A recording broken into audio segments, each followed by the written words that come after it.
A 7-year-old girl walked out of her school. Then she stopped existing. Not dead. Not gone. Just erased. For 17 years she was neither alive nor dead. She was a question mark. A photograph on a missing poster. A name whispered in a neighborhood that wanted to forget. Clover Maria Adams. That's what they called her. You've never heard of her. But you're about to find out why a pizza driver's routine Friday night delivery would unravel what law enforcement couldn't solve in nearly 2 decades. Here's what we know. June 15, 2002. 7:43 p.m. Clover left school. She had a backpack. She had homework inside it. She had her mother's love waiting for her at home. And then, nothing. A space. A void. 47 minutes of nothing. No scream. No witness. No body. Just a child who simply ceased to exist in the eyes of the world. For 17 years detectives chased ghosts. They followed every lead, turned over every rock and found absolutely nothing. The case went cold. The community moved on. And Clover, wherever she was, stopped being a missing child and became a cold case. A file gathering dust. But here's where it gets dark. Someone new. Someone who lived near her. Someone who walked past neighbors' houses. Someone who buried her in their backyard and watched the police search for nearly 2 decades without finding her. And on one ordinary Friday night in 2019, a delivery driver would remember something so specific, so haunting, that it would finally crack open a mystery that had consumed a town. What happened in those 47 minutes? Who took Clover Adams? And how did she end up buried just blocks from where she vanished? Stay with me. Because before this video ends you're going to know the answer. But first, I need to know where you are. Drop your country in the comments right now. Let me see how far this story travels. Are you watching from Australia? Japan? Brazil? Drop it. Let's build this community together. Now let's go back to the beginning. Clover Maria Adams was born on November 3, 1994, to a woman named Rosa Adams. Rosa was a nurse's aide at Stanford Hospital, the kind of mother who worked double shifts because her daughter was worth every exhausted moment. Single mother. Single income. But love? Infinite. Their apartment was small. A 1-bedroom in East San Jose, the kind of place where the walls are thin and the rent is never quite affordable. But step inside and you'd see life happening. Colorful drawings taped to the refrigerator. A child's handprints in purple paint. Stuffed animals arranged on a bed too small for a growing girl. This was Clover's world. The photographs show a quiet child. Not shy, quiet. There's a difference. Teachers at Lincoln Elementary School remembered her as thoughtful, creative, the kind of student who listened more than she spoke. Mrs. Chin, her 2nd-grade teacher, said something that would later haunt her. Clover had this way of seeing the world that was almost too old for her age. Like she understood things that 7-year-olds shouldn't understand. She loved the color purple. She drew obsessively, houses, trees, sometimes just abstract shapes that seemed to come from somewhere deeper in her imagination. Her mother kept every single drawing. They're still in boxes somewhere. Years of Clover's interior world, documented in crayon and marker. Rosa loved her daughter with the kind of fierceness that only single mothers understand. She wasn't trying to be perfect. She was trying to survive. Double shifts at the hospital meant she wasn't always there after school. By 2002, 7-year-old Clover had started walking home alone on some days. Not every day. Just sometimes. The neighborhood was considered safe. This was suburban San Jose, the kind of place where people didn't worry. Or they didn't think they should worry. That's the thing about hindsight. Looking back, every choice seems obvious. Every risk seems insane. Why did Rosa let her walk alone? Why didn't she pick her up? Why didn't she do this? Why didn't she do that? But in 2002 this was normal. This was how childhood worked for thousands of kids in California. You walked home. You got a key on a string around your neck. You learned independence. No one knew that June 15th would be the last time Clover would experience that kind of freedom. On that Friday morning, Clover woke up in her small bed, in the apartment her mother had made as warm as poverty and love could make it. She put on clothes. She grabbed her backpack. It was purple. Her favorite. Inside, homework, a library book, the snack her mother had packed. Some crackers, maybe an apple. Ordinary things. The things a 7-year-old girl carries through her ordinary life, not knowing that this ordinary day would be her last as a free child. She went to school. She did her schoolwork. She played at recess. She was normal. Just another kid in just another classroom, going through just another day. And then the bell rang. That's when everything changed. The timeline is everything in a missing child case. Every minute matters. Every detail is a clue. This is the hour-by-hour breakdown of the day Clover Adams vanished. 3:15 p.m., the school bell rang. Lincoln Elementary let out. Clover walked toward the exit with other children. Mrs. Chin waved goodbye. Just a teacher watching a student leave. Nothing remarkable. Nothing that would haunt her for decades. Clover moved through the gate into the afternoon. 3:30 p.m., a neighbor who knew the family saw Clover walking on Cypress Drive. Alone. Purple backpack. The neighbor waved. Clover waved back. 4 blocks to go until home. Still in daylight. Still safe, or so everyone believed. 3:45 p.m., Clover entered the 7-Eleven on the corner of Cypress and 5th. She had money in her pocket. Exact change. The clerk would remember her. Not because she was special, just because she was small, quiet, and alone. She knew what she wanted, the clerk said later. She didn't ask questions. She just got her Slurpee and left. The drink was blue. Or maybe red. Details blur over 17 years. What matters? Clover was alive. Clover was alone. Clover was mobile. 4 p.m., she leaves the 7-Eleven. 6 blocks to home. A 20-minute walk for a 7-year-old if she walks slowly. 15 if she walks fast. She was carrying a drink now, so probably slower. The sun was still high. Still afternoon. Still that time of day when parents don't panic if their kids are a little late. 4 p.m. to 4:47 p.m. This is where the timeline fractures. This is where Clover Adams disappeared. 47 minutes. In those 47 minutes, something happened that would erase her from the visible world for 17 years. No one saw her between the 7-Eleven and her apartment. No one knows if she took the direct route home. No one knows if she stopped to play. No one knows if she talked to someone. No one knows anything. The neighborhood was busy that afternoon. People working. People home. People everywhere. But no one saw Clover. No one saw who took her. The 47 minutes are a void. A black hole in the timeline. 4:47 p.m., Rosa Adams arrives home from her shift at the hospital. She's tired. She's been on her feet for hours.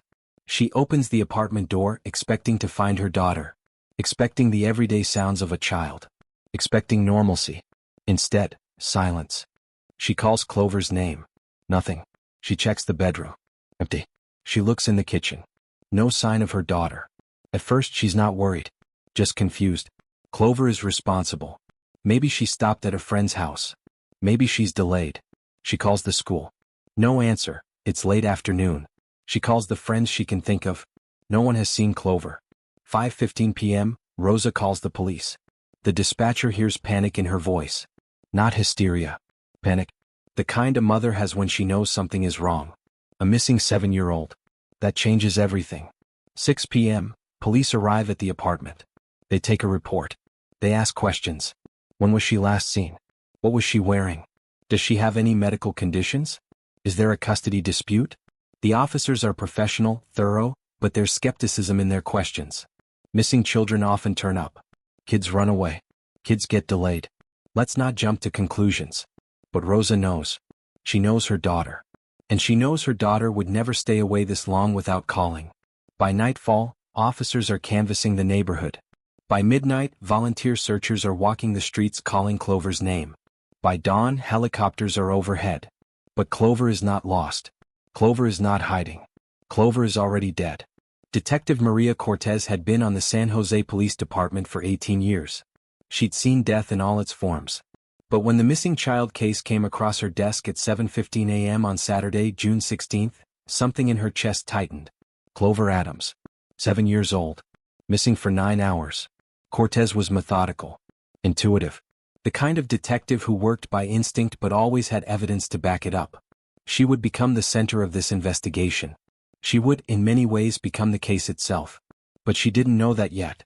She just knew that a child was missing, and every hour that passed made the probability of finding her alive exponentially smaller. The first 48 hours of a missing child investigation are critical. This is when leads are hot. This is when witnesses remember details. This is when mistakes can be solved quickly. Cortez knew the statistics. She knew them too well. Saturday morning, the search expanded. Police canvassed the neighborhood. Every door was knocked on. Every person was questioned. Did you see a young girl yesterday? Purple backpack. Small, quiet? The questions echoed through the neighborhood. A lead appeared almost immediately, a blue van. Someone called in a tip that they'd seen a suspicious blue van near the school the previous afternoon. The driver was male, unfamiliar. The tip was specific enough to generate hope. This was something concrete. This was a direction. Police hunted the blue van. They followed leads. They checked registered sex offenders in the area. A database search gave them 17 names of convicted offenders living within 5 miles of the school. 17 possibilities. 17 men who could be monsters. Each one was interviewed. Each one was cleared. The blue van lead evaporated. Monday, the search had expanded to parks, brush areas, anywhere a child could be hidden. Volunteers, dozens of them, walked through neighborhoods calling Clover's name. Their voices carried across the landscape, desperate and unanswered. Each silence was a small death. Each hour without response was another piece of hope dying. A psychic called the police department, claiming to have visions of Clover's location. Out of desperation more than belief, police followed up. The psychic led them to a vacant lot in another town. Nothing. Just weeds and trash. The 7-Eleven was re-examined. Security footage was reviewed. There was Clover getting her Slurpee. Alive. Normal. Just hours before she disappeared. The clerk was interviewed multiple times. Did anyone approach her? Did anyone seem interested in her? The clerk couldn't remember. It was a busy afternoon. By Tuesday, 72 hours in, the initial momentum was dying. No body. No ransom note. No credible sightings. No clear suspect. The case was shifting from immediate emergency to something else. Something colder. Detective Cortez had barely slept. She sat at her desk surrounded by files. Missing poster with Clover's school photo. Timeline. Suspect list. Question marks. So many question marks. Rosa Adams gave media interviews, her voice breaking on camera. Please, if you know anything, my baby is out there. She held Clover's photograph. She begged. She pleaded. The news played the image over and over. Clover's face on every channel. Clover's name in every headline. For 3 days, Clover Adams was the most important person in San Jose. And then, by the end of the week, something shifted. The news cycle moved on. Other stories emerged. The volunteers thinned out. The community attention began to fade. The case was still active, still being investigated, but the fever of the first 72 hours was breaking. Cortez knew what this meant. The statistics were brutal. With each passing day, the probability of finding a kidnapped child alive dropped dramatically. After 72 hours, the chances were already slim. She didn't know she would spend the next 17 years investigating this moment. She didn't know that her obsession would become her life. She just knew that a 7-year-old girl named Clover Adams was out there somewhere. And everyone else was about to stop looking. Missing children cases do something to a community. They break the contract of safety that suburban neighborhoods rely on. They shatter the illusion that bad things happen to other people, in other places. Bad things, it turned out, happen right here. On Cypress Drive. 1 block from the school. In the neighborhood where you lived. San Jose changed after Clover disappeared. Parents who used to let their children walk home alone suddenly drove them instead.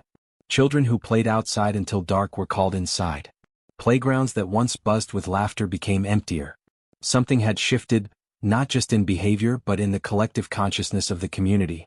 A mother named Jennifer Martinez, who lived 3 blocks from the Adams apartment, said this years later, "After Clover, we weren't the same neighborhood. You could feel it. Everybody watching. Everybody suspicious." The missing child flyers appeared everywhere. Clover's face on telephone poles. On grocery store bulletin boards.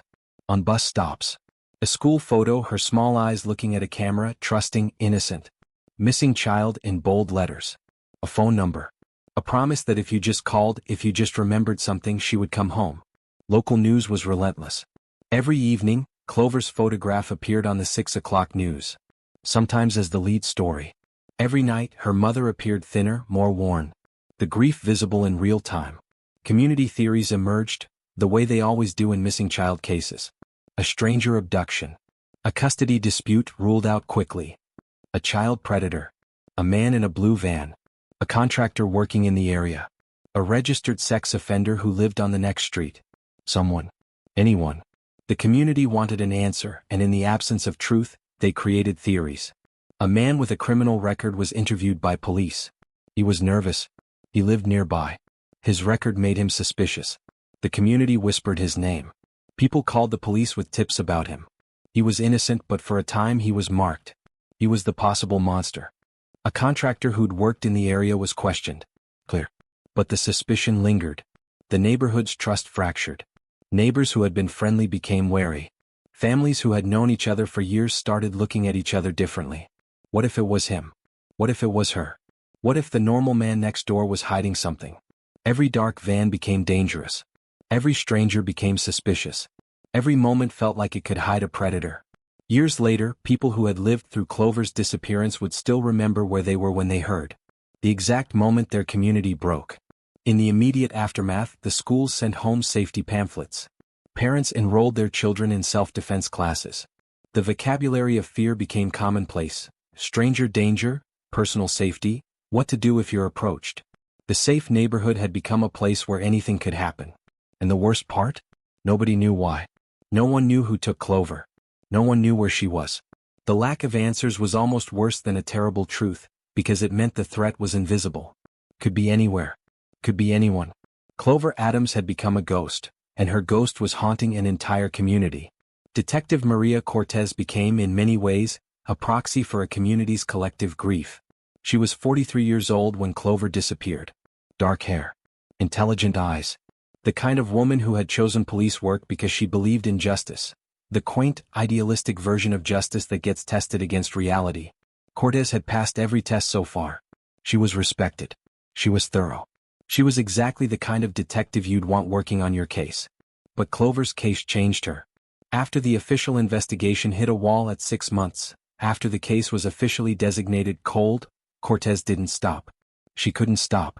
This was her first truly unsolved case, and it had burrowed into her psyche like a parasite. She maintained a personal file at home. She interviewed witnesses on her own time. She followed leads that her department had abandoned. Her colleagues noticed. One partner said, Maria stopped being a detective on the Clover case. She became obsessed. By 2004, 2 years after Clover vanished, Cortez had interviewed over 150 people. By 2008, that number had grown to over 200. Each conversation was recorded in meticulous detail. Each person's timeline was verified and re-verified. She was looking for inconsistencies. She was looking for the crack in the story that would reveal the truth. Her marriage suffered. Her husband complained about the case files on their kitchen table. About the late nights. About the time she would call in to work frantic about a new lead that had collapsed. He didn't understand. How could he? This wasn't just a job. This was a girl. This was a child who was stolen from the world, and Cortez felt personally responsible for finding justice. They divorced in 2008. Cortez was 50 years old. Her husband was gone. Her marriage was a casualty of Clover Adams. But Cortez kept digging. She developed obsessive habits. She would walk the neighborhood where Clover disappeared, imagining the route, imagining the moment, trying to place herself in a missing girl's shoes. What would you see? What would you hear? Where would a child try to go? She attended psychology seminars on child predators. She studied FBI profiles of abductors. She became an expert on child trafficking networks. She was building an understanding of Clover's possible fate, trying to construct a psychological architecture of what happened. Years passed. The case remained cold. The community forgot, or tried to. Rosa Adams lived her half-life. New developments in DNA technology gave Cortez hope that maybe, someday the evidence would speak. But evidence requires a body. Evidence requires a crime scene. Evidence requires something physical to test. And Clover had vanished without leaving anything behind. By 2015, 13 years after the disappearance, Cortez was approaching retirement. She was visibly aged by the case. The lines on her face had deepened. Her hair had grayed. She slept maybe 5 hours a night. She was destroying herself for a case that no longer mattered to anyone but her. A colleague said, "There's a picture of Clover on Maria's desk. I swear she loves that girl more than the girl's own mother. It's not healthy." But Cortez couldn't stop. Wouldn't stop. She was waiting for the break that would justify her obsession. The break that would explain why she'd sacrificed everything. Her marriage, her health, her peace. She was waiting for the day that someone would finally remember. Someone would finally speak. She had no idea how close that day was. 17 years. That's a long time to know nothing. That's a long time to exist in the space between hope and despair. The false leads came in waves. Each one would kindle hope. Each one would end in disappointment. 2005, a woman in Nevada called the police. She claimed to have information about Clover. She'd seen something on the news and it triggered a memory. Police took her seriously. Cortez flew to Nevada to interview her personally. The woman described seeing a young girl who matched Clover's description in a parking lot. She was with a man. She looked uncomfortable. The woman had wanted to intervene, but the man had taken the girl and left. Cortez followed the lead with methodical precision.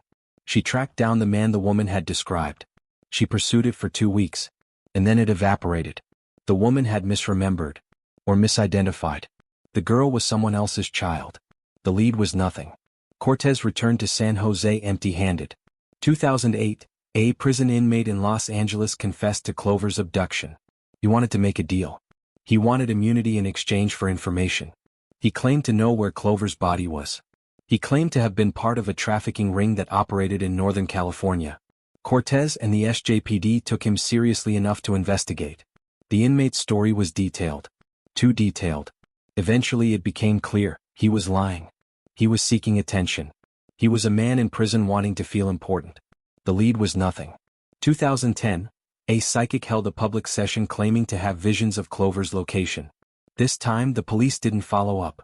But desperate community members did. They searched a specific area the psychic identified. They found nothing.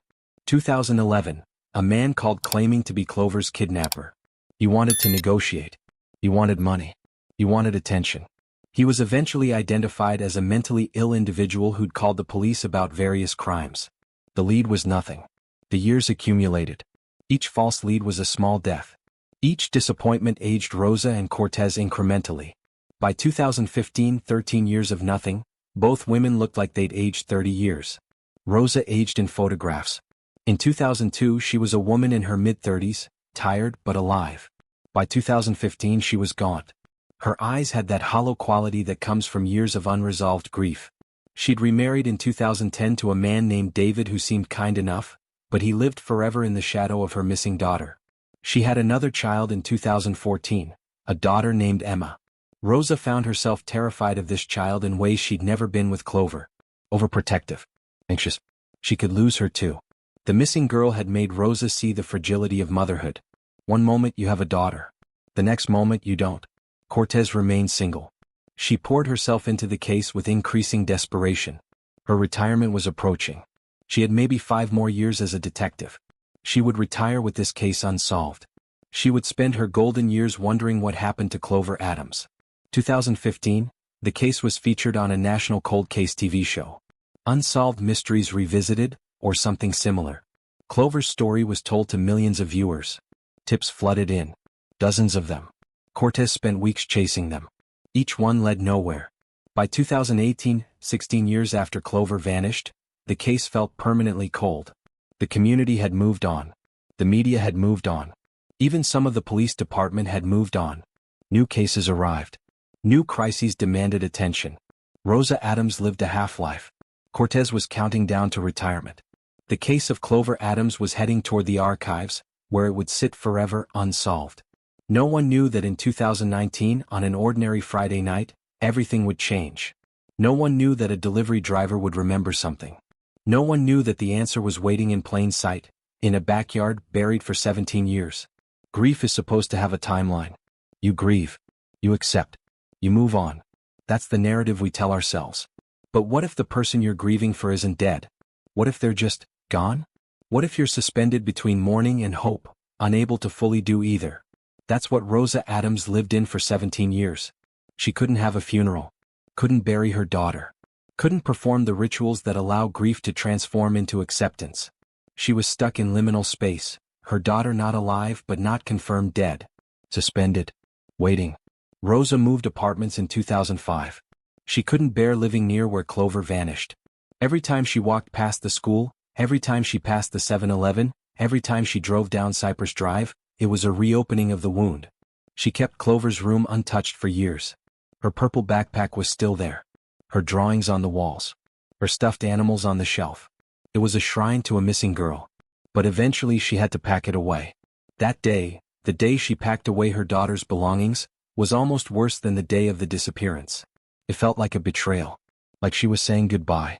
Like she was accepting that Clover wasn't coming home. She kept the boxes. They're still somewhere, all of Clover's things. Art projects. School photos. The material evidence of a childhood that was stolen. Rosa tried to find solace. She went to therapy. She took medications. She attended a support group for parents of missing children, where she sat with other mothers living in the same suspended grief. She heard their stories. She recognized herself in their hollow eyes. She remarried in 2010 to a man named David. He was kind, patient, but he stood forever in the shadow of her missing daughter. Clover was always there, the absent presence, the thing that couldn't be fixed, the wound that wouldn't close. In 2014, Rosa had another daughter, Emma. She was born into a mother already broken by loss. Rosa loved her fiercely, but with an anxiety that never quite faded. Every time Emma left for school, Rosa felt that familiar panic.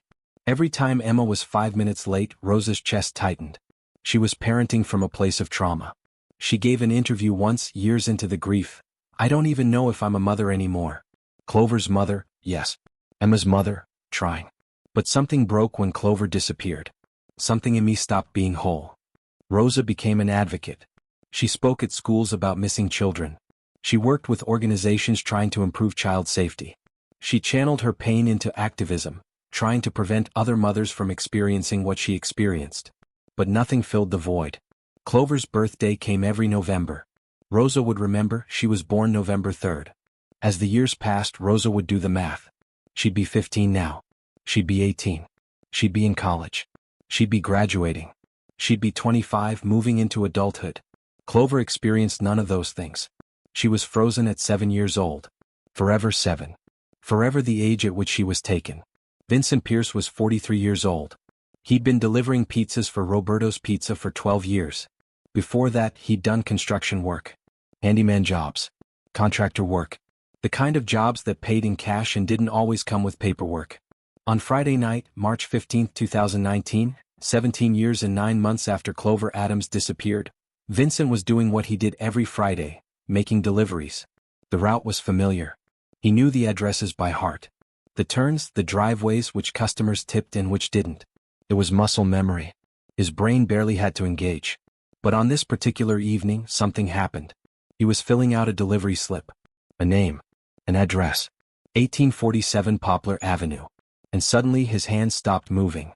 His breath caught. 1847 Poplar. He knew that address. Not from his pizza delivery route. From somewhere deeper.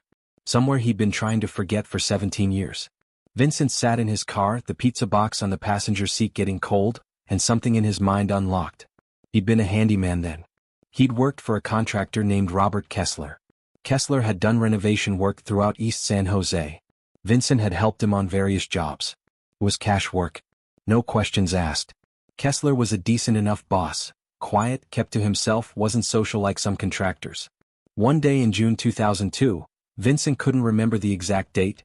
He'd gone to the property at 1847 Poplar Avenue. Kessler's place.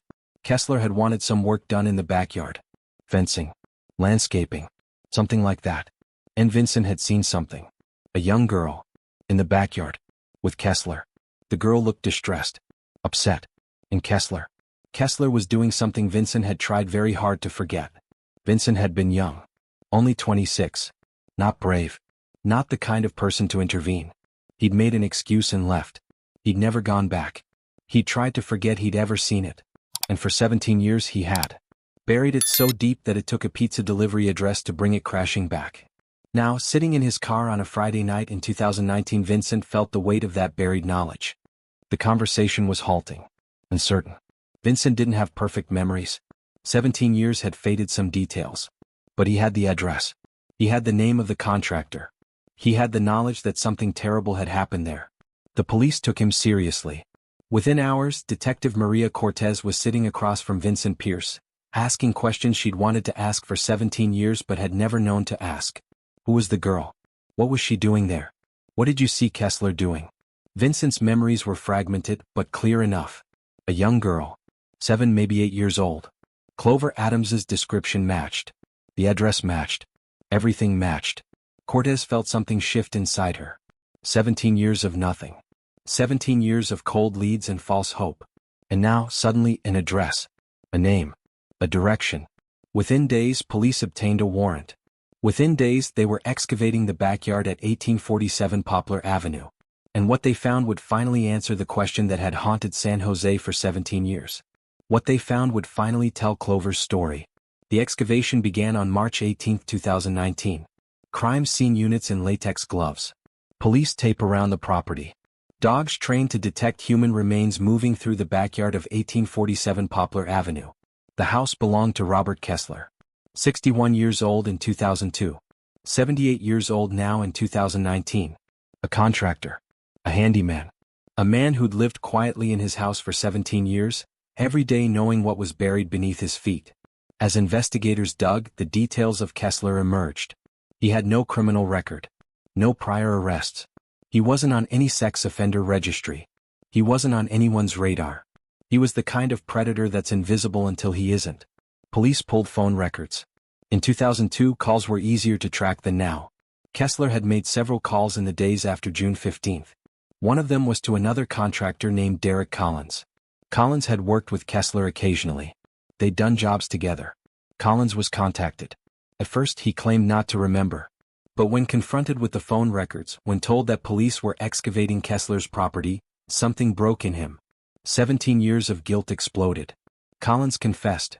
Kessler had shown him something in the backyard. A grave. A fresh grave. Collins had been horrified. He'd wanted to call the police immediately. But Kessler had made it clear that if he did, there would be consequences. Not explicitly threatened, just implied. The kind of threat that's more terrifying because it's unspoken. Collins had lived with that guilt for 17 years. The knowledge that a child was buried beneath that ground. The knowledge that he'd done nothing. That he'd been too afraid. Now finally he spoke. The excavation continued. Ground-penetrating radar had already indicated an anomaly beneath the soil. A disturbance. Something that wasn't supposed to be there. On March 20, 2019, the excavation yielded human remains. Small bones. A child's skeletal structure. Personal items, buttons, fabric, pieces of clothing. DNA testing was expedited. The results came back positive. Clover Maria Adams. Found. After 17 years, found. Cortez attended the DNA confirmation. She wept. Not publicly, she was a professional. But alone in her car, she wept. 17 years of obsession. 17 years of chasing nothing. And finally, an answer. Robert Kessler was arrested on March 21, 2019. Police entered his house with a warrant. They found him sitting in his living room. He didn't resist. He didn't run. He simply stood, almost calmly, and allowed himself to be handcuffed. What detectives would discover in his house was a nightmare-made material. In the bedrooms, evidence of his obsession with children. Photographs. Materials. The documentation of a mind that had rotted from the inside. Kessler was booked into Santa Clara County Jail. He was 78 years old. He would never leave that jail alive. The investigation deepened over the following weeks. Phone records were re-examined with new context. Investigators found evidence that Kessler had other interests in children. They wondered, with growing horror, if Clover was his only victim. There were others. Vincent Pierce, the delivery driver whose memory had cracked the case open, gave more detailed statements. The details were fragmented, but they painted a horrifying picture. Kessler had lured Clover to the property. He'd taken her. He'd held her. And then, at some point during those missing 47 minutes or the hours after, he'd killed her. Fiber evidence from Clover's remains matched Kessler's clothing. Soil composition from her burial matched the backyard. Every forensic detail pointed to one conclusion. Robert Kessler had abducted, murdered, and buried Clover Adams. The case that had been cold for 17 years became burning hot. Robert Kessler's defense was brief. In October 2019, facing overwhelming evidence, facing forensic certainty, Kessler entered a guilty plea to first-degree murder and kidnapping. He was sentenced to life imprisonment without the possibility of parole. He would die in prison. At 78, he might not die for years. He might die tomorrow. Either way, justice was swift in its conclusion. But justice didn't feel complete. Because Robert Kessler never confessed to the crime. He never explained what happened during those 47 minutes. He never revealed exactly how he lured Clover to his property. He never explained what he did to her between the time he took her and the time he killed her. He never told anyone if she suffered. He never told her family anything. His silence was a final act of cruelty. Justice but not understanding. Rosa Adams sat in the courtroom during sentencing. She wore black. Her husband David sat beside her, his hand on her shoulder. Her second daughter Emma was also there, old enough now to understand that her older sister, the sister she'd never met, had been murdered. When the judge asked if Rosa wanted to speak, she stood. Her victim impact statement would later be quoted in news articles and documentaries. It was the voice of a woman who'd survived 17 years of not knowing, finally knowing, and discovering that knowledge was almost worse than the void. For 17 years I didn't know if my daughter was suffering, Rosa said, her voice steady but broken. I didn't know if she was hungry. I didn't know if she was calling for me. I didn't know anything. That not knowing was a kind of torture. And now I know that my daughter was murdered. I know that she died. I know that she was buried like garbage in that man's backyard. And I know that he will never tell me what happened. He will never give me the peace of understanding. So this sentence isn't justice for Clover. It's just the only thing the law can do. She paused. She looked directly at Kessler in the dock. Clover deserved to grow up. She deserved to become who she was meant to be. That person, that grown woman, will never exist. And we'll never know her. That's what you took from her. That's what you took from me. Rosa sat back down. She wept silently while the court continued. Detective Maria Cortez watched from the gallery. She didn't cry. But her expression was complex. Vindication mixed with grief, justice mixed with futility. Cortez retired 3 months later, in January 2020. She had come to the end of her career with Clover's case finally closed. Not solved in the traditional sense, not with a dramatic confession or a brilliant deduction, but closed nonetheless. The killer identified. The victim found. The mystery answered. But the obsession didn't end with retirement. In interviews, Cortez speaks about Clover as though the girl is still alive. In interviews, she returns to the case repeatedly, discussing the details, the evidence, the timeline. The case has become her legacy, not in the sense of a completed job, but in the sense of an incomplete grief, a permanent marker on her life. She still thinks about Clover every day. Rosa Adams continued her advocacy work. She helped pass legislation known informally as Clover's Law, a statute that mandated more aggressive early-stage investigation protocols for child abductions, improved Amber Alert systems and mandatory DNA testing in missing children cases. Clover, though she never grew up, saved lives. 5 years after Robert Kessler's conviction, the case of Clover Adams remains a defining moment in San Jose true crime history. The house at 1847 Poplar Avenue was sold. The new owners knew its history. They demolished the backyard where Clover was buried and rebuilt it, not to erase the history but to transform it. Some houses carry their crimes forever. Rosa Adams aged into middle age, into the years that Clover would never reach. She speaks now about the peculiar pain of parenting after loss. Her daughter Emma grew up knowing her older sister only through photographs and stories, a sister who existed primarily as absence. Rosa tried to be present for Emma while grieving the daughter she'd lost. The balance was impossible. In interviews, Rosa says this: "Emma is my joy. She's my healing. But she's also the daughter I could have lost. Every milestone with her is shadowed by the milestones Clover never reached." Detective Maria Cortez lives in a small house in Los Gatos. She's 70 now. She doesn't work. But the case, even in retirement, occupies her. She corresponds with other cold case investigators. She speaks at police academies about the importance of persistence. She's become, in a way, a living monument to Clover Adams. When asked if she has any regrets, she's quiet for a long moment. Then, "My only regret is not solving it sooner. 17 years. If I'd been smarter, if I'd pushed harder, if I'd followed Vincent Pierce's lead earlier. Maybe. But there's no point in if. The case is solved. Clover is at rest. That has to be enough." Vincent Pierce, the delivery driver whose memory cracked the case, became a reluctant public figure. He gave interviews about his memory, about the guilt of not speaking sooner. He's haunted by the years he carried the knowledge silently. "If I'd said something in 2002, maybe she'd still be alive," he said once, and no amount of logic could convince him otherwise. He lives with the counteractual, the knowledge that he was a pivot point in history, and that he'd been unable to act. Derek Collins, the contractor who'd been shown Clover's grave and had stayed silent for 17 years, took his own life in 2020, 2 years after Kessler's conviction. He left a note that simply said, "I couldn't live with it anymore." His suicide was, in a way, another casualty of Clover's murder, another life stolen not by Kessler directly, but by the trauma of knowing, of complicity, of the weight of responsibility. The neighborhood of East San Jose moved on. Or tried to. Cypress Drive is now a place people drive through without thinking about the girl who disappeared there in 2002. But for people who lived through those 17 years, Clover's absence is permanent. Every June 15th, there are flowers at the site where Clover was last seen. Every November 3rd, her birthday, there's a small remembrance. Rosa visits Clover's grave. Detective Cortez visits.